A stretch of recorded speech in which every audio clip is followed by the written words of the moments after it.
These meals were born from poverty, but they kept your grandparents going when nothing else could. Peasant food wasn't glamorous, but it was honest, filling, and made from next to nothing. They're the forgotten recipes of survival, and they might just be what we need again today. Nettle soup was a dish that was born entirely out of the need for thrifty, cheap, and affordable food. This is the kind of food that our grandparents wouldn't just eat to save money, but also to build their bodies and themselves. The leaves became a lot more popular to see at farmers' markets later. The first use of them was from people foraging like crazy, finding them growing along whatever ditch, field edge, or backyard fence line they could find. You had to be careful with the plucking too. It was only there in early spring, and when the leaves would be tender, that's when you knew it was time to ash in. Grandmothers, great-grandmothers, and grandpas all have a long history with this dish. You know, I bet if you asked yours about it, they'd probably have some stories to tell you still. It was deeply common to see in Depression-era cottages. Nettle soup would occasionally be thickened with vegetables like onions, potatoes, or leeks, that kind of thing. If anybody had any luck, they'd be throwing in some milk too. It was packed with iron and vitamins, and it was exactly what people needed. Although getting the kids to try this was another story. White bread, rye bread, brown bread, and cornbread. We've had a whole charcuterie board of different kinds of breads, but what we never talk about is acorn flour bread. This quiet, overlooked piece of American food history has a lot to offer for the keen eye that catches its name in a dusty old cookbook from 70-something years ago. It has an incredibly distinct flavor that gives you a bread experience you've probably never had before. The flavor here is distinctly woodsy, and it's also kind of sweet. Not a lot, but just enough. The best parts are the tannins and the strong, nutty flavor that breaks through with every bite. The texture is a bit crumbly and dense, but the magic is definitely in the crust. Bake that right, and you can get a caramel-tasting crust for free. This kind of bread had its heyday throughout the Great Depression, especially throughout wooded regions in Northern California and the Appalachia, where dense stretches of oak trees were a common sight. Definitely a survivalist favorite. Ariana Grande isn't the only one who loves dandelions. Turns out, our grandparents were die-hard fans too, especially when it was dandelion green salad, and this dish could essentially work miracles if you ever heard about it from somebody who was alive back then. See, the thing about dandelions is that they were so insanely abundant that it was criminal to not take advantage of them. They were on roadsides, sidewalks, beaten paths, off-trail roads, gardens, fields and meadows, and just about literally anywhere, really. You couldn't even call it foraging because you just had to step out of your house for like a minute, and bam! Dandelions. But the best part was using the leafy greens and stems to make a nutritious salad, which was actually insanely beneficial too. One of the best things people do with dandelion salad is they use it to boost their immune system, thus keeping them less sick. And remember, if you're poor, you really need to not be sick. Funny how that works, right? Barley and onion porridge is essentially the go-to of Depression-era survival food. This isn't something that came about as a result of the Depression, though. This has been a recipe that people have kept locked and loaded, aimed at the jaw of tough times for centuries. Barley in and of itself is one of the most influential grains we've ever had. This has to be making a top 5 list of all time somewhere. Onions, on the other hand, were added to pretty much anything to help produce more flavor. Back then, onions were seen as a smart 2-minute kitchen hack if you wanted to really add some flavor to your dish and fast. So what people would do is slice it up, cook it with the barley so the onions kind of softened and turned to mush, or they would throw in caramelized onions in there. Some people just put slices of raw onion, which never really made sense to me because that doesn't feel like it would work with porridge, but hey. Barley and onion porridge was one of those recipes that stood shoulder to shoulder with any kind of oatmeal bowl, and even though it's not a grain we use too much anymore, it definitely was a top contender.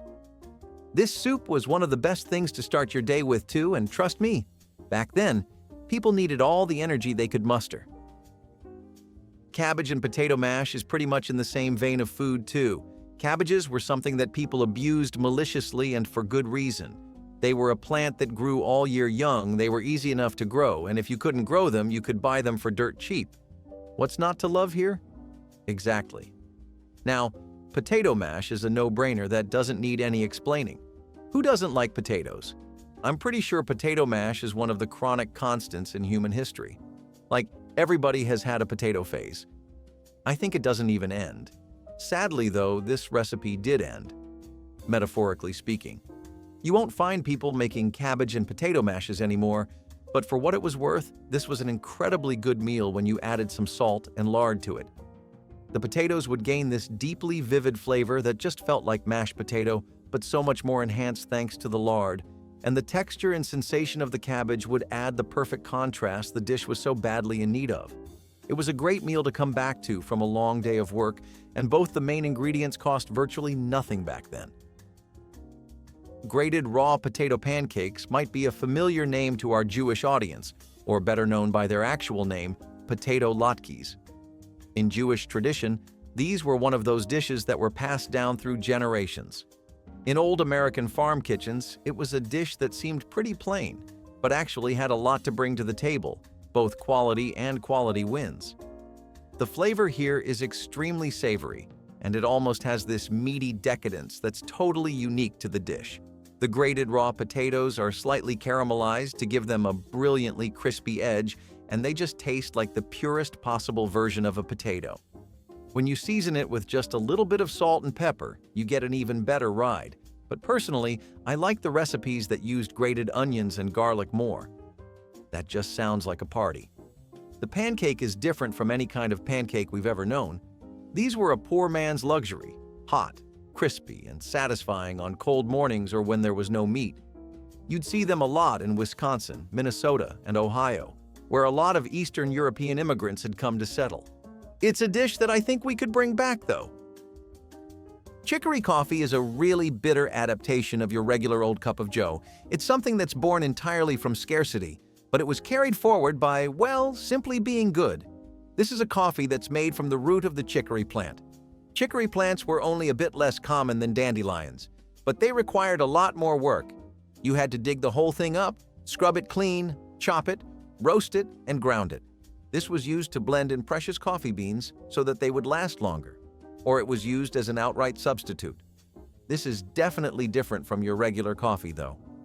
Intensely bitter, nutty, woody, and smoky, it has no caffeine, but it has plenty of character. If regular coffee is something you think is a punch in the face, then chicory coffee is death by 1,000 cuts. It saw a really big surge in popularity throughout the Civil War, especially if you went to Louisiana. This is where Union blockades were most common back then, and they actually made coffee imports next to impossible, but the people had to scratch the psychological itch one way or the other. Brown bean soup is an honest, unpretentious dish that you can just leave to simmer on a stovetop. It's a bowl full of the best when money is tight. You need to be a bit patient, though, and also a bit skilled in the kitchen. This is made with dried brown beans, and they're often pinto beans, but they could be kidney, cranberry, or local beans as well. The soup was really popular throughout the Depression, and you would see it in all sorts of kitchens, rural communities, and throughout many homes and restaurants in the South and Midwest. I think its biggest heyday was definitely in the 30s, stretching to the 50s. As far as the flavor goes, it's actually just a bit sweet from the beans, and it gets smokier if you add a ham hock or bacon rind to it. It's definitely a flavor that runs deep, though. The soup was a working-class old reliable, especially in states like Kentucky and Tennessee where dried beans were really cheap. Their ability to feed an entire crowd the way they do is probably what made them stand out as much as they did. Millet gruel was this really thin, slightly sweet and bland porridge that pretty much just served as a big staple for rural poor people, especially in different parts of the American South. Gruel isn't a dish that people look forward to. That's the case now, and it was the case back then. It was something you treated more like medicine, and most of the time it was eaten when you were in need of medicine too, but couldn't afford a doctor's visit. That's kind of what I meant by poor people not having the room to get sick, because if they do, they can't really go for treatment or even over-the-counter remedies. Instead, what people would do is try local ones like this. Gruel was something fed to babies, convalescents, the elderly, and people with digestion issues, which, trust me, were common enough. Something you'd see in boarding schools, farmhouses, and tenant farms. This was a meal that was humble, frugal, and sustaining, but also a deep reminder of poverty and living from meal to meal.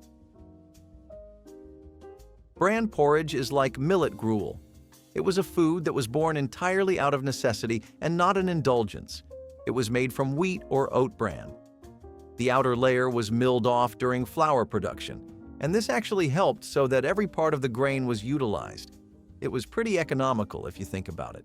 Luckily, bran porridge wasn't as bad as millet gruel. This had a gritty, fibrous texture and a nutty flavor that needed a lot of sweetening to work though.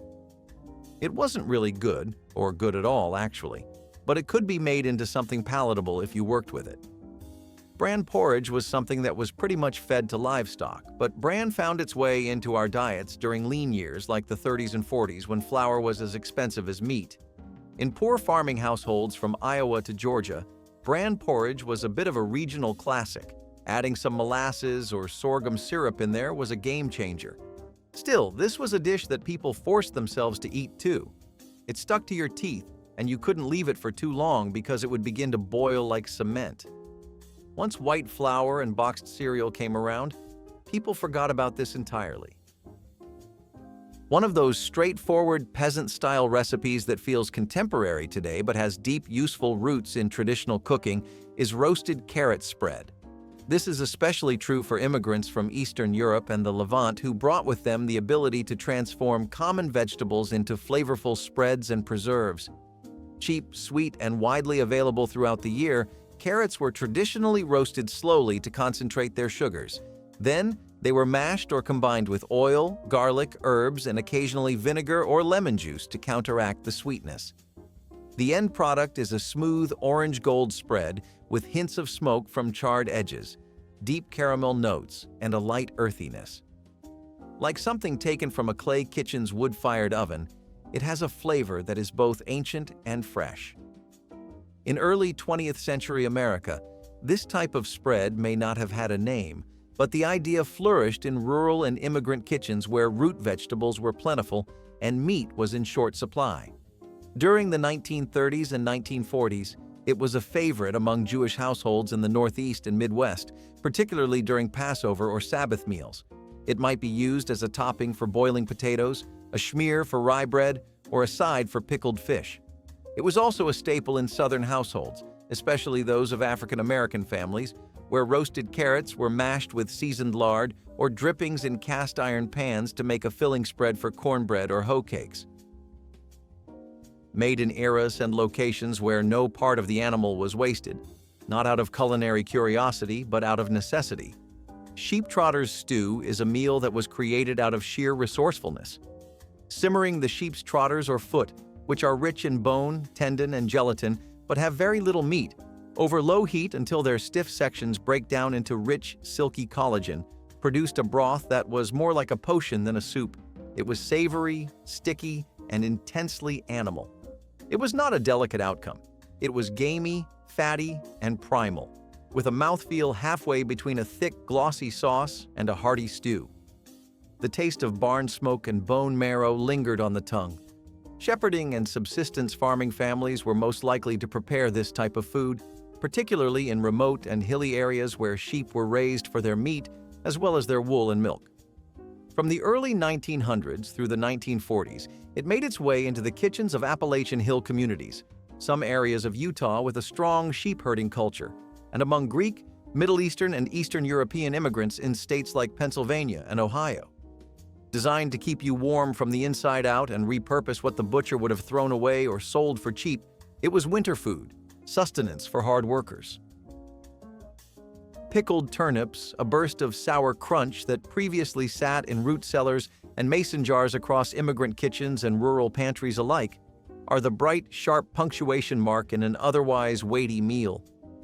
Firm white turnips were sliced, and for that distinctive magenta hue, a sliver of beetroot was frequently included. The veggies were then packed in a vinegar brine with salt, garlic, and occasionally spicy pepper or other spices. Bold and unrepentant, the flavor is salty, tangy, and peppery, leaving a lasting impression on the tongue and cutting through fat like a blade. In the early 1900s, They were particularly prevalent in immigrant households from the Middle East and Eastern Europe, especially in urban areas of Pennsylvania, New York, and Michigan, where pickling at home was a survival tactic as well as a cultural institution. Although pickled turnips were less popular than pickled cucumbers or okra in Appalachia and the rural South, they did appear in years when turnip crops were abundant and preservation was of the utmost importance. Turnips were inexpensive, hardy, and quick to grow, making them the perfect nourishment for low-income households to last through the long winter months. Pickled turnips are the perfect addition to your diet if what you're looking for is a sustainable vegan recipe to cure all your ails. A sour vegetal holdover from a time when wild greens were collected with the same seriousness as planted crops are stewed sorrel leaves. Particularly in the South, Appalachia, and among Eastern European immigrants, sorrel, a leafy green with a lemony tang, was harvested from springtime fields and fence rows by people who knew exactly what to do with a plant that others may mistake for a weed.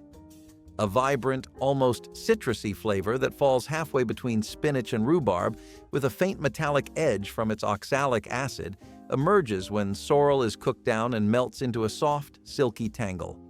In the early 1900s, stewed greens were an essential component of the diet, particularly in low-income rural homes. Stewed greens were an essential component of the diet in the early 20th century, particularly in low-income rural communities. Sorrel was essential during the slender hunger gap before summer gardens arrived, since it was inexpensive, nutrient-dense, and one of the first greens to appear after winter. In Kentucky, West Virginia, and eastern Tennessee, families would frequently prepare it simply, stewing it in bacon or lard drippings, maybe with onions, and serving it with biscuits, beans, or cornmeal mush. In immigrant communities in Chicago or Cleveland, sorrel may be boiled down with cream and potatoes and served alongside dumplings or black bread. So, black bread with lard is an interesting take on your regular old slices of bread. It consists of a thick slice of rye or coarse whole grain bread covered in cold, white lard that melts just a little as it comes into contact with it. It isn't ostentatious or charming. It is fatty, salty, grounded, and slightly sour due to the bread's fermented flavor. The bread is thick-crusted, has a rich flavor from long fermentation or wood-fired ovens, and is dark and hearty in its best form. It is frequently made with rye, wheat bran, or even potato flour. To provide a rich, almost smoky dimension, the lard can be beaten with cracklings, which are pieces of crispy hog skin, salt, or garlic. Particularly for Eastern European immigrants in early 20th century America, Ukrainians, Poles, Russians, and Lithuanians, this was a food of survival, who carried the custom with them and carried it on in the immigrant communities of Pittsburgh, Cleveland, and Chicago. In upper Midwest farming villages where pigs were kept and all parts of the animal were used, it was also consumed. During hog slaughter, fat was rendered in large bubbling kettles and bread was cooked from scratch, sometimes once a week. Burdock roots were something you had to forage, and if you weren't familiar with how they should be prepared, then you would kind of end up wasting your evening for nothing. Burdock root stir-fry was something people always sliced and fried so that it would make a fibrous meal, and I know what you're thinking. How does living off of roots really fill you up? Well, the thing with burdock roots is that they're just full of way too much fiber than they need to be. Not only that, they grow out of the ground for free, which you might think isn't really that special, but when you grow as much as these bad boys do, it becomes really hard to ignore the possibilities. And oh my, the possibilities were endless. You could season this stir-fry literally any way you wanted to, though people often preferred warm spices or tangy ones to counteract the earthiness and bitterness of the burdock root. People would also use it in a broth or serve it with a side of cornbread, and it was an incredibly common meal among farming communities that lived out in the rural South. It was less common in cities because the skills of foraging, derooting a plant, and making it totally edible weren't really all that developed. You know, country things. Burdock roots are definitely as old school of a meal as you can scrounge up, though. Speaking of fiber, there's arguably nothing better for it than some potato skin soup. Yes, you heard me right, potato skins. People used to really eat all of the skins, and for more reasons than just fiber. The starch would help with digestion, the skins were often nutritious and had a lot of health benefits, and the soup could go around an entire family of 5 before the pot would empty out. This was something that kept people full for a long time because of the amount of fiber in it. You might be thinking I'm overselling this one, but really, half the fiber content of a potato is stored in the skin, if you didn't know. Still, this is kind of like bran porridge and millet gruel in that it was a meal no one would ever even think of if they didn't need to. The soup was extremely bare bones, usually just water with salt and pepper, whatever spices were left in the cabinets and potato skins.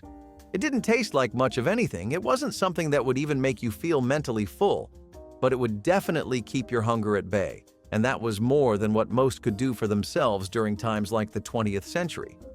It's insane how the start of it was plagued by just the worst circumstances in American history. Potato skin soup wasn't something you could really thicken or introduce a lot of flavor to either, sadly. Hasty pudding, also known as cornmeal porridge, was a much nicer alternative to your hunger pangs back when nothing was available. Corn, onions, and potatoes were arguably the big three of the 20th century when it came to being just the most solid little guy you've ever had in your pantry. Corn was something Americans weren't really knowledgeable about, or the settlers either. Even today, we're still using Native American techniques of growing corn because it just works. And what better testament to that fact than cornmeal porridge? With the right warm spices, this really starts to become something close to comfort food. And for some people, it really is. Or at least, this was the best comfort food you could get back then on a really thin budget. You know what isn't thin, though? This porridge. The texture is velvety, thick, and just satisfying with every BTI, bordering on the lines of a custard. It's something that works so well with cornbread, or as a dip, or just as a side to a main course. This was also able to be made with pretty economical amounts of corn, so it's not like you were burning through your supplies way too fast. And hey, it beats bran and oatmeal by miles.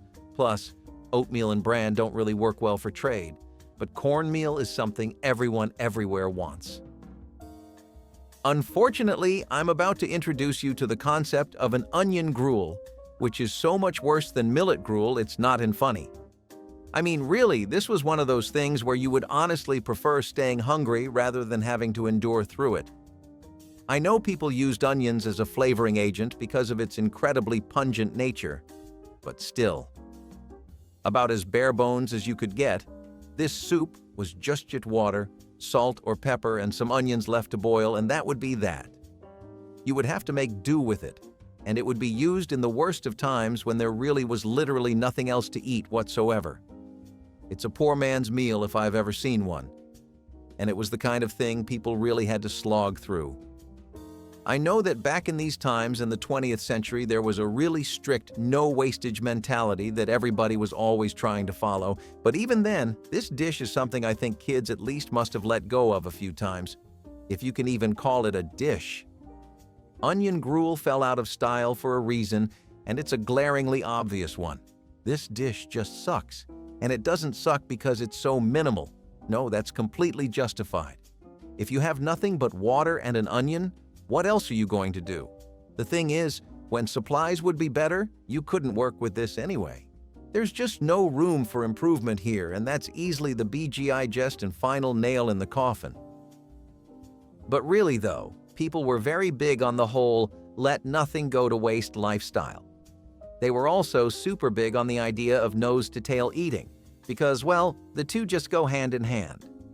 Cows and cattle were one of the few things that almost every farmstead had in common back then, and whether it was for dairy, emergency meat, or for trade, people always tried to keep at least one cow on the property. Now, naturally, a cow is something that can feed a family several times over, but that's only if you look at it from the typical way. I mean, only using the parts we're used to. Try to salvage literally everything you can out of it, and you truly start to understand why these animals were such a must-have for people. Cow heel broth was something that people took no pride in, but was a nutrition bomb. It's one of the healthiest meals to ever simmer near a farmhouse kitchen. Using nothing but the gelatinous, bony part of a cow's leg, the heel broth is a cornerstone of survival cooking in working-class home. It was especially popular in places like Louisiana, Missouri, and Pennsylvania. Coming home to a cooled pot of meaty jelly was an experience, I'm sure. Was it a good one? Was it a bad one? Well, it kept people fed for more nights than they could count, so it can't really be that hard to swallow. Right? The simple patties fashioned from day-old millet gruel, molded by hand and fried in fat until crisp on the surface but still soft and grainy inside, were known as cold millet cakes. They were the unappreciated leftovers of the rural breakfast table. Once chilled, they were consumed exactly as is, frequently without reheating, making them a convenient lunch for field laborers, schoolchildren, and anyone too busy or impoverished to bother with a hot lunch. If the original gruel had been prepared with milk or molasses, it would have had a slight sweetness to it, but otherwise it was plain and slightly nutty. The millet's grind determined the texture.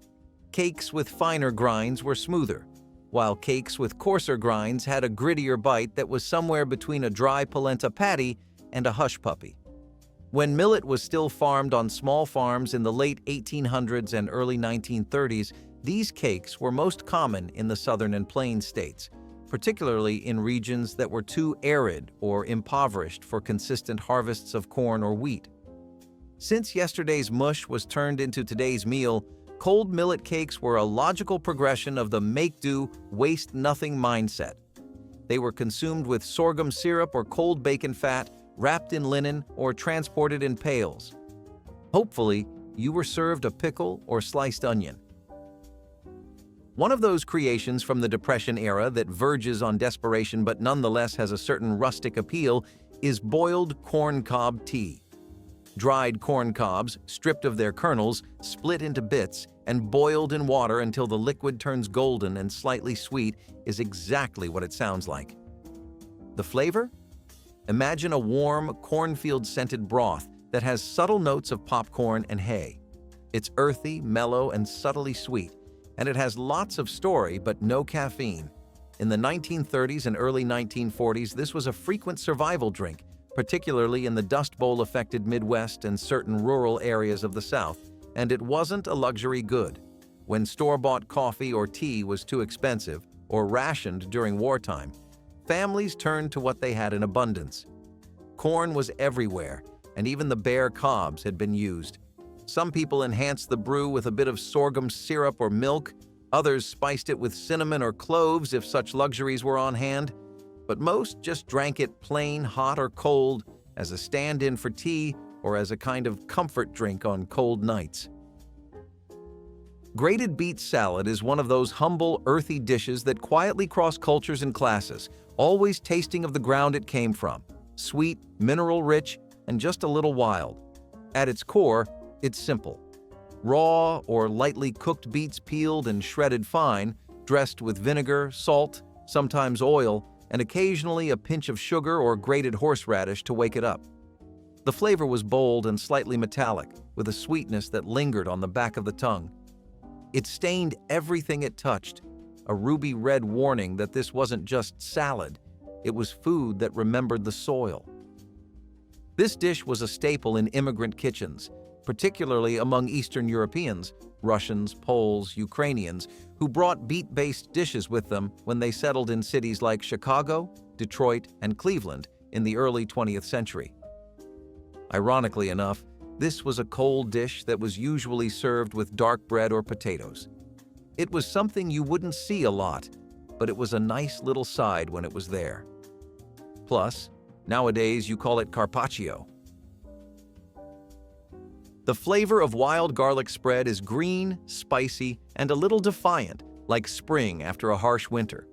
The spread was a quick seasonal preserve of flavor, made from field garlic, wild garlic leaves, or foraged ramps, depending on what grew nearby. Raw greens were chopped or pounded and combined with lard, soft butter, cottage cheese, or even mashed beans. It was then salted and occasionally brightened with lemon or vinegar if available.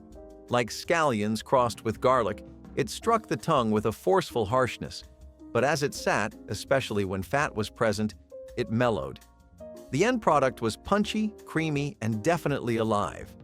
From the late 1800s until the 1940s, When wild garlic grew in tangled clusters along creeks and slopes, this was peasant cuisine, most frequently prepared in rural New England, the Ozarks, and the Appalachian Highlands. Additionally, it was associated with immigrants from Germany, Poland, and the Balkans, who had a long history of preparing sauces and spreads from foraged greens. Bone marrow spread is more or less what you think it is. It's entirely gelatinous, it's definitely an acquired taste, and there are 10 grandmothers lining up to tell you about how this will make you an Olympian. The flavor of bone marrow spread is meaty, iron-rich, and unapologetically itself.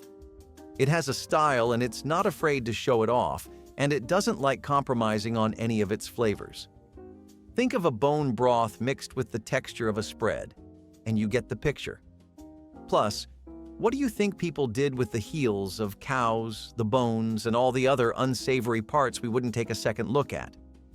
They used it for recipes like these, and they were actually very popular back in the day. Even when times weren't tough, you would see people using bone marrow spread, and it would definitely work for a lot of palates. Just not for anyone who was under 18. I think kids genuinely struggle with meals that are too adult, across every single era. Cheese and potatoes are like a match made in heaven, and Grandma's cheesy, scalloped potatoes was straight out of any cheese lover's dream. So this casserole tastes even better than it looked, and let me tell you, it looked finger-licking delicious. The term scalloped comes from the French word escalope, which originally referred to thin slices of meat. However, in the case of scalloped potatoes, it refers to the thinly sliced potatoes used in the dish. Many grandmas used old-fashioned methods to make their cheesy scalloped potatoes, including hand-slicing the potatoes thinly, layering them with love, and cooking them slowly. Some even added secret ingredients they swear by, like a dash of nutmeg, a hint of garlic, or even a sprinkle of paprika for added flavor. The best part about this one was its crispy crust, and I'm sure you remember fighting all your siblings for the bigger chunk of it. This dish wasn't only tasty, but was also practical. It was a one-pot wonder, meaning it could be cooked and served in the same dish, making cleanup a breeze. I'm sure Grandma loved it. The underdog of the Great Depression pantry was turnips, the scrappy little root vegetable that was always at every table. Turnips, with their peppery bite and rock-bottom price, became the saving grace for families who were stretching every penny. Turnips were not just a root to roast, mash, or toss into soups, but a kitchen multitasker. So many families stockpiled turnips during those lean years because they could turn a bare-bones meal into something hearty and comforting with just one turnip. Poor soil was no problem for turnips, which made them a good crop for struggling farmers. In a root cellar, they could last for months without spoiling, making them ideal for winter when other fresh vegetables were long gone. But creative cooks came up with ways to bake them into casseroles, pair them with potatoes to stretch a mash further, or pickle them for a tangy treat. Sweetened turnip puddings, for instance, surprised many with their richness. Even desserts weren't off limits. Turnips aren't a staple of the grocery cart these days, but they've worked their way into farm-to-table menus and rustic recipes. They weren't a trendy choice back then, but they survived in vegetable form. Pepperoni rolls are actually a pretty iconic and beloved snack if you go on over to West Virginia. A lot of people think that this has to do with how the snack has its roots deep in the Italian immigrant communities that have settled down there and made a home throughout the 20th century, but I also think it's this general trend of Americans preferring Italian and French food. A lot of miners would eat these rolls, though, especially in the towns that were really known for mining. Pepperoni rolls remained popular through the 1980s, especially as a budget-friendly meal option during economic downturns. Their portability made them a go-to for busy families and workers looking for quick, affordable lunches. Unlike pricier deli meats or elaborate sandwiches, pepperoni rolls offered a satisfying blend of protein, carbs, and flavor at a low cost. Plus, their shelf stability meant they could be packed ahead of time for school lunches, road trips, or shift work. The rolls were made out of your typical pastry dough and stuffed to the brim with cheese and pepperoni, and they became a staple of all kinds of local bakeries. You could even find to-go versions for sale in convenience stores, and if you wanted rolls that looked fancier, then you'd go for the ones served at restaurants. Boiled carrot sandwiches was created from the weird culinary gap left by increasing prices and thinner savings accounts. Like we said, people wanted vegetables that ticked the cheaper and tastier most boxes for them. However, even that was getting tough. Some of the worst stretches of the Great Depression left people with frustrations and creativity alike. Whipping up dishes like this was common, and the boiled carrot sandwich definitely stayed during the time because of its simplicity. Americans love a good sandwich, and they adore an easy-to-cook filling. Boiled carrot sandwiches definitely met most of the criteria, as roasting cheese to create an open-faced sandwich was a popular choice.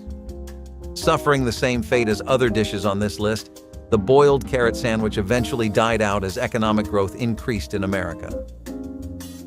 Divinity candy, for example, is this wonderful nougat that's made out of the simplest ingredients ever and just enough vanilla to make your day. It's light, airy, and pretty flavorful, and it makes a lot of use of a 20th century classic. Corn syrup was something that the country couldn't live without, and that was largely because of how popular it got during the wartime period. Divinity candy is made out of a meringue that has an egg white base, and it involves beating those eggs and mixing them in with the syrup until you get this really glossy mix. After you've gotten the right consistency, and that's really critical here, you just pipe it onto some good wax paper and let it set and cool. It's crunchy since it uses pecans, but every bite really has a lot of sweet and warm flavors to it, which makes the overall experience absolutely amazing. It's the perfect thing to eat after a big barbecue platter or something that really takes your digestive system for a spin. Smoked picnic ham with brown sugar was another really inexpensive way to stretch ingredients without breaking the bank. You might not know, but refined sugar actually pretty much became a myth in homes back then. In more bougie neighborhoods, sure, you'd pop open a cabinet and see some sitting pretty, but for everyone else, that just wasn't the case. Refined sugar was a rarity and also an expensive ingredient to buy. Brown sugar, on the other hand, was the perfect fix. Cheap, available easily, and barely distinguishable, it was the backbone of a lot of wartime cooking. Also, the smoked picnic ham isn't really authentic either, at least not in the way you're thinking. Ham usually is made from the hind leg, but picnic ham is cured, and it's cut out of the shoulder. It's got mostly the same texture, but it's a bit on the cheaper side because it's tougher and has a higher fat percentage, which wasn't really a bad thing. I mean, the people were definitely lacking some of that in their diet.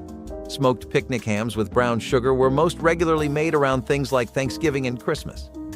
It was a nifty little way to make everyone feel like they were celebrating. Real quick, if you're loving this content as much as we loved making it, hit subscribe to stay connected and help us reach even more amazing folks like you. Green bean casserole started out as a traditional Thanksgiving meal, but because of how much everyone loved it, it soon became a year-round delicacy. This one was also created as a creative way to market Campbell's cream of mushroom soup. When canned soups first hit the food aisle at grocery stores, many people were skeptical about them. Introducing new recipes was a way of encouraging people to add them to their daily meals, and Grandma really followed through with this one. The original recipe, known as the green bean bake, was developed by Dorcas Riley, a home economist at Campbell's. It combined green beans, cream of mushroom soup, and fried onions, and it was published in the company's recipe booklet. Our sweet old grandmas decided to make this one better by adding their own twists to the original recipe. Although traditionally rich and creamy, there were lighter versions of green bean casserole that used lower fat ingredients or alternative toppings to make it healthier. Sourdough actually has been through the ringer a few times, so it started out being the preferred bread, but it went through a decline over the 1900s thanks to industrialized bread and commercial yeast taking over. Fast-acting yeast was so accessible, and it meant that not only was bread making a lot easier and a lot quicker thanks to this, but that wasn't all. One of the biggest benefits of industrialized bread making was that they got the formula on lock. With sourdough, you had like 7 loaves out of 10 on a good day that would be sellable. With industrialized baking, all of them were ready to be sat on a shelf. Now, the artisans wouldn't really take this just laying down, right? No, they decide if the opponent is doubling down, so will they. They brought back artisan baking in the 1980s and 1990s, with a really creative spin that was focusing on how artisan bread is rustic, personalized, authentic, and how you can get a bread experience you will never find on the shelves of any store in America. San Francisco was one of the hubs for this boom. They had a place called Boudin there that became famous for bringing back San Francisco-style sourdough. They successfully rebranded it as this artistic bread that's for real lovers, and that drew a lot of people back in, rich and otherwise. You'll see a lot of main ingredients being replaced with affordable and convenient substitutes here. It was just how you did things back then. People weren't exactly living the picture of fine dining back then. Scalloped potatoes and chopped picnic casseroles were recipes that really stuck true to that entire concept. So scalloped potatoes have been a favorite all over the States, and that only became more true during the war, but what about those casseroles? Well, normally this is just what you would call a leftover casserole. That's literally what it was, since a lot of people just used the recipe as a way to get rid of leftovers, which is also why it didn't see a lot of use back when things were okay. Skip to the 40s though, and you'll see nothing but praise for this dish. The concept here is a dish that's ready to eat right out of the fridge. Stale bread, crackers, canned meats like Spam, bits of sausages, and anything that could count as leftovers worked. Sometimes neither the scalloped potatoes nor the casserole was substantial enough on its own to fill a family. Put 2 and 2 together, and you have the closest thing to a picnic that you could get back then. In a time when nothing went to waste, even fruit scraps had value. Apple peel jelly was a clever way to turn discarded peels into something sweet and spreadable, a luxury made from leftovers. Apples were a common ingredient in many homes, but when families peeled them for pies or canning, the scraps weren't tossed. Instead, the peels and cores were boiled down in water, drawing out their natural pectin and flavor. With a little sugar and sometimes a splash of lemon juice, the mixture was simmered until it thickened into a delicate, amber-colored jelly. If sugar was scarce, a touch of honey or even molasses was used instead. The ingenuity behind this recipe wasn't just about stretching ingredients, it was about preserving every bit of food for future meals. During the Great Depression and wartime rationing, making something from nothing was a survival skill. Apple peel jelly was more than just a frugal recipe. It was a reminder of careful hands in the kitchen, of grandmothers who refused to let anything go to waste. It was proof that with a little effort, even the parts of food most would throw away could be transformed into something worth savoring. Bean soup is different from the other soups on our list because, in contrast, bean soup was pretty simple to make. Dried red kidney beans in a thick soup made for a favorite of states like Idaho, where the dish originated from. You could find different ideas on the soup from house to house, as some had their vegetables as toppings and others had meats. Fred Dubois, who was Idaho's senator at one point, passed a bill that mandated the Senate restaurant to have bean soup on the menu every day. Definitely one way to start a movement if you ask us, but the trend definitely stuck around after it gained steam. It was an amazing way for low-income neighborhoods to eat healthy, but nowadays you would not find it in households as beans are not really the go-to item for soups. As far as everyday meals go, it gets pretty hard to outdo candied carrots if you're a middle-class home in the mid-1900s. As I'm sure many of you can relate to today as well, the little goblin in your brain that demands a sugar rush every other day for comfort is something humans throughout time have experienced. How did they get their fix? Well, you couldn't just get a caramel mocha frap from Starbucks like today, but you could take some carrots, boil them, and coat them in a glaze that was made from honey, maple syrup, brown sugar, and butter. Not really something that would suit the tastes of today, right? But don't knock it until you try it, because it actually did really well. Candied food was this entire niche genre of cooking back then that got popular. The whole glaze aspect was something people loved applying to every dish to see what sticks. These were a side dish that also worked for kids, so they got a lot of mileage out of family gatherings and dinner parties. But even besides that, it's still a great way to work some carrots into your diet. As far as the taste goes, they definitely hit home. It feels like any other treat you'd be eating, though when we think of candy today, we might be more used to hard and mushy textures like in hard licorice or sour candies. This was tender though, and it would melt in your mouth. Life on the march wasn't glamorous, and neither was the food, but it was dependable. Pottage was the workhorse of pre-modern diets, a thick, hearty stew made from whatever grains, legumes, and vegetables were on hand. Think of it as the ultimate clean-out-the-pantry recipe, centuries before that was trendy. It was survival in a pot. Soldiers would boil ingredients together, letting them simmer for hours over a fire. Barley, peas, lentils, onions, whatever was in season or could last on the road made it in. And if you were lucky enough to have access to bread, it became the perfect accompaniment to soak up every last drop. Pottage was endlessly customizable. In lean times, it might be just barley and water. During rare moments of abundance, soldiers might toss in some herbs, bones, or even a bit of meat, transforming it into a feast. Medieval armies didn't have Michelin stars, but they did know how to stretch a meal. Of course, it wasn't always exciting. It was the same flavor, day after day. Still, when you're cold, hungry, and far from home, a bowl of pottage could taste better than gold. After all, the real luxury was staying alive and staying warm. During the Great Depression, breakfast wasn't always bacon and eggs. Sometimes it was just a cup of weak coffee poured over stale bread. Depression-era coffee soup was a resourceful way to stretch both food and money, because when every penny counted, nothing was wasted. Coffee was cheap, especially if it was brewed weak and reused multiple times. Families would stretch a single pot for days, reheating it and adding water until it barely resembled coffee at all.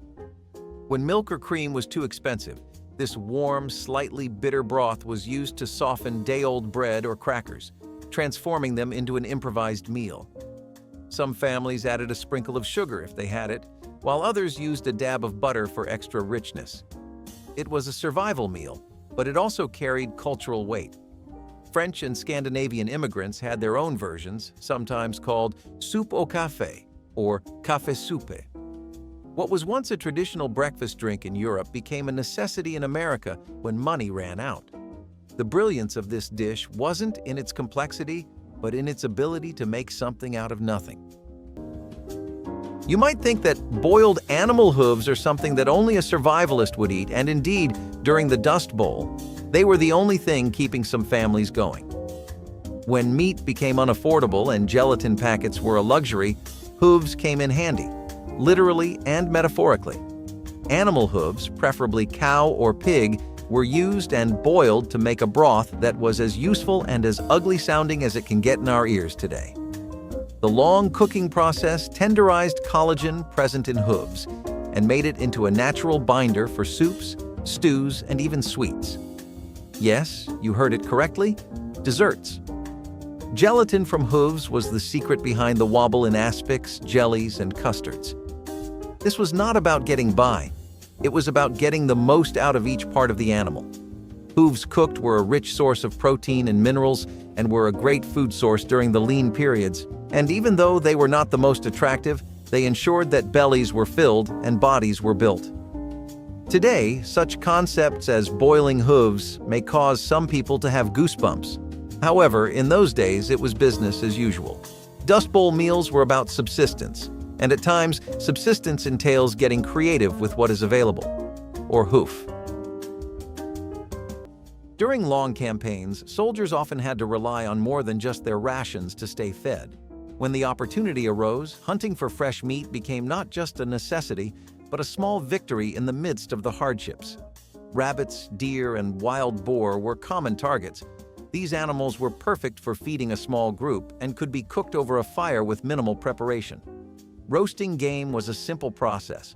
After a successful hunt, soldiers would often skin and gut the animal, then roast it directly over an open flame or on a spit. The smell of cooking meat could be both a comfort and a temptation, scenting the air as a reminder that fresh food was not always a guarantee. While hunting provided nourishment, it wasn't without its challenges. A missed shot or a wounded animal could turn an evening meal into a frustrating effort. Hunting also brought a sense of normalcy during chaotic times. It was one of the few moments when soldiers could experience a taste of home, enjoying freshly prepared food, even if only for a brief moment. When meat was available, it was considered a prized delicacy, especially if the alternative was the more unappetizing, less exciting preserved food. Whether roasted over an open flame or eaten raw, fresh game was a rare but cherished reward in the soldier's diet.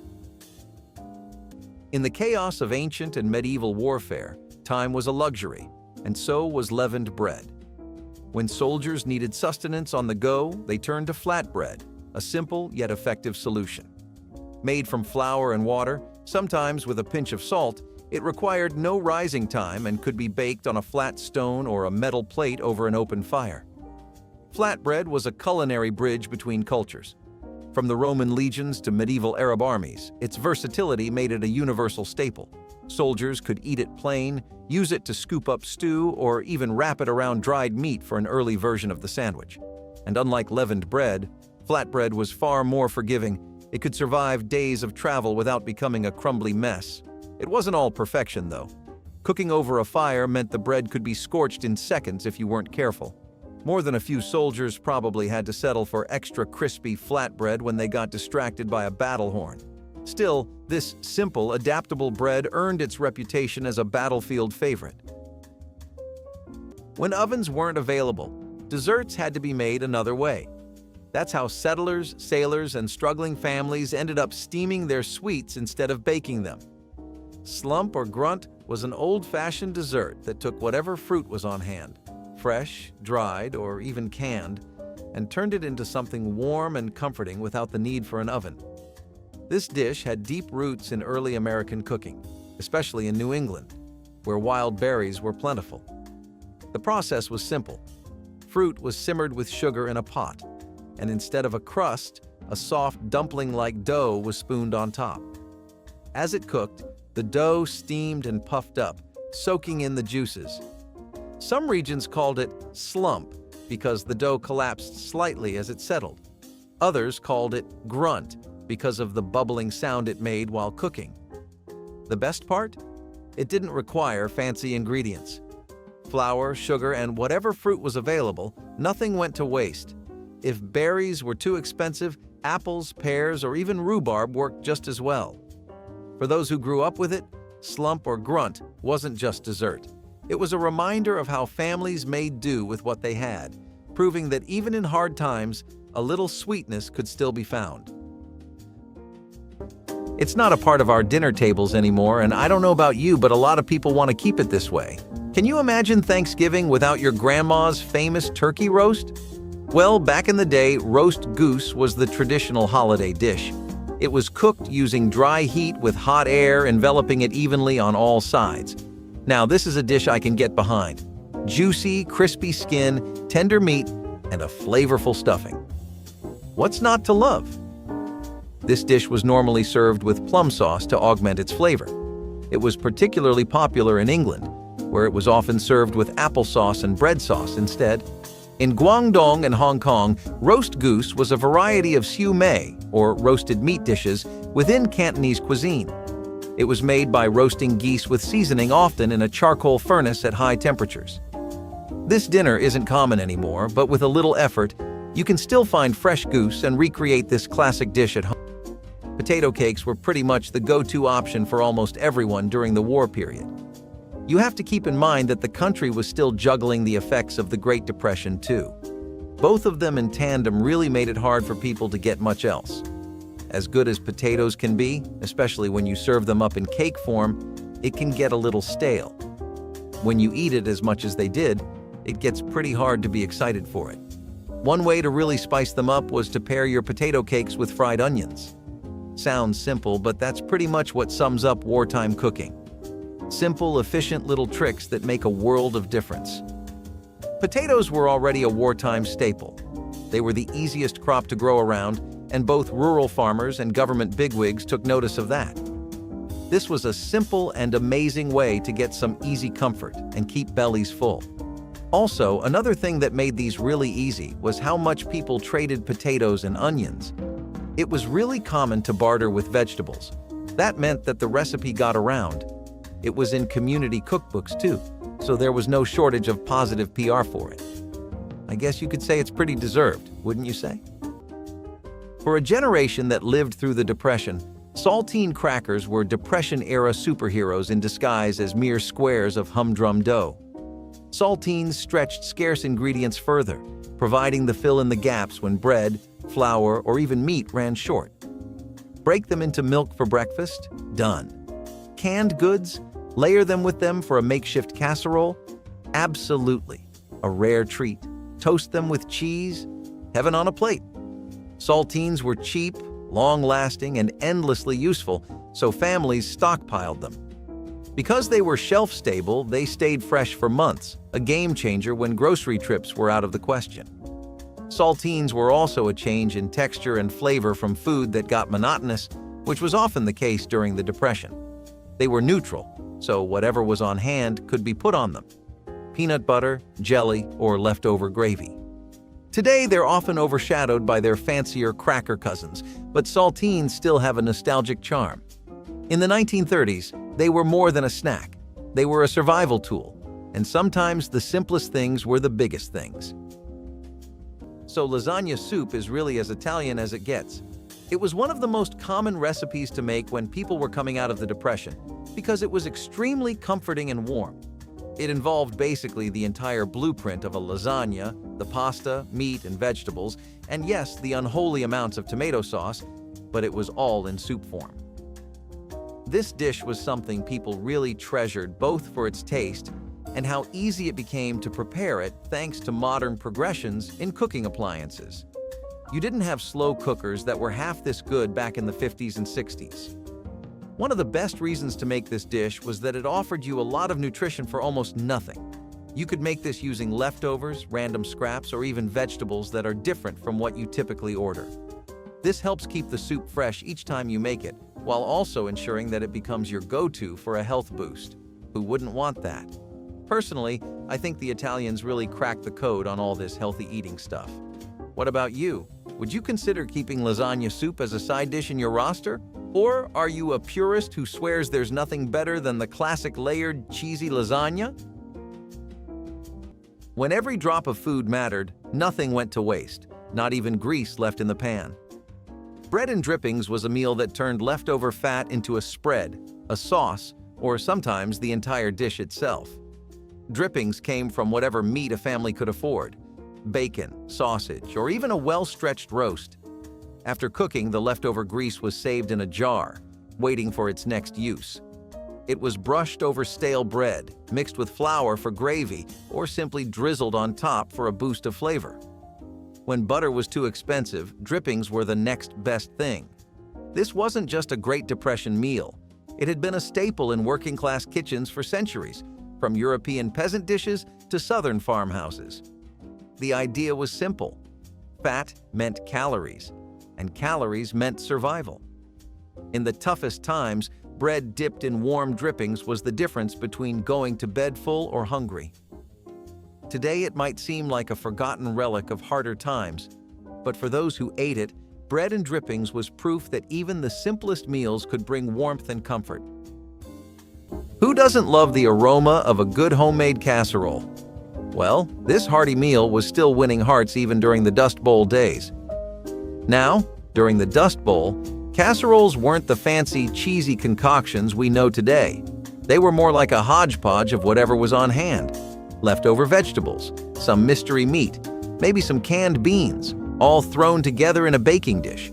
Not exactly Instagram-worthy, but it was a way to use up scraps and fill up the dining table. Plus, they were the stars of potlucks and holiday dinners. This was the era of coming up with all different recipes for casseroles and everything from hash brown casseroles to tuna noodle casseroles. These recipes were passed down from generation to generation and made their way to us. Casseroles were the kind of dish that brought people together, not just because they were filling, but because they were often made with love and shared with family and friends. They were a reminder that even in the hardest of times, people found ways to come together and enjoy a meal. Among the meals that fueled armies across Northern Europe, few were as humble and essential as porridge. Whether made from oats, barley, or a mix of both, this hearty dish was a staple in the Scottish Highlands and across many Northern European forces. Easy to prepare, filling, and rich in nutrients, porridge was a soldier's reliable companion. especially in colder climates where extra calories were crucial for maintaining energy. Soldiers were often given a basic porridge made from oats and barley, both of which were cheap and durable. The simplicity of the dish didn't stop there. Flavoring was minimal, often just a sprinkle of salt. However, on rare occasions, dried fruits like raisins or berries might be thrown in for a touch of sweetness, a welcome surprise in an otherwise bland meal. But the real beauty of porridge was its versatility. Whether served thick and dense or thinner, it could be adapted to whatever was available. The grains were easy to store and transport, and the dish could be cooked over a fire without requiring much effort. When times were tough, oats and barley provided soldiers with the carbohydrates and fiber they needed to power through long, exhausting days on the march. Talk about some delicious survival peasant food. Let us know in the comments if your grandparents passed any of these recipes on to you, and don't forget to like and subscribe.